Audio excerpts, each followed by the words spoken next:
Ще ви покажа как се калибрира този модел. Натиска се стрелката компас, задържа се, излиза едно меню на дисплея и се натиска още един път. Лодката започва да се върти, два кръга прави в дясно, после в ляво и трябва да спре. Ето сега обърна посоката и като спре е калибрирана.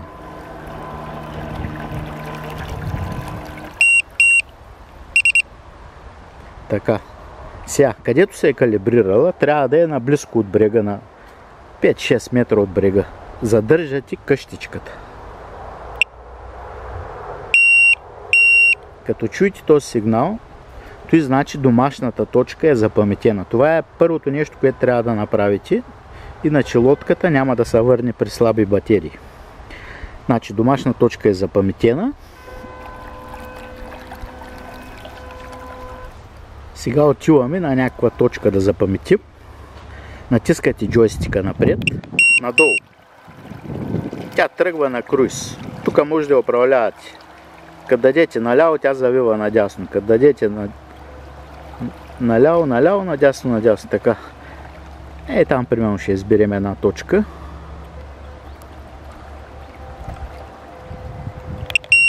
Натискате го и тя спира.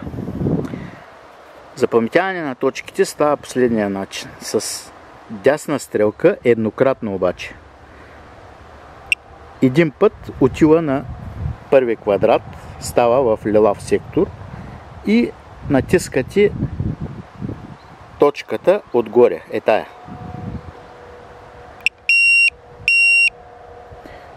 При този сигнал точка 1 става зелена и точка 1 е записана. Сега искате да я върнете на домашна точка, натискате къщичката.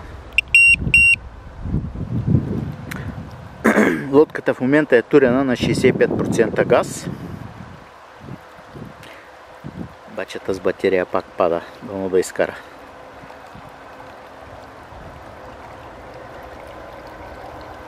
И тук, където запаметихме пред нас точката, ето, дойде точно пред мене, както виждате, нищо не е пипано.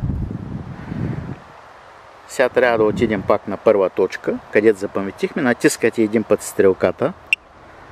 Значи отивате един път на едно и натискате отиването, ето този горния бутон, точката. Вижте го хубаво, най-горния в дясно. Лодката отива на първа точка запаметена. Скоростта може да се регулира, в момента работи на GPS на 65%. Ето, отиде на първа точка. Сега искате пак да я върнете на домашна, натискате къщата отново, ето къщичката. Натискаме къщичката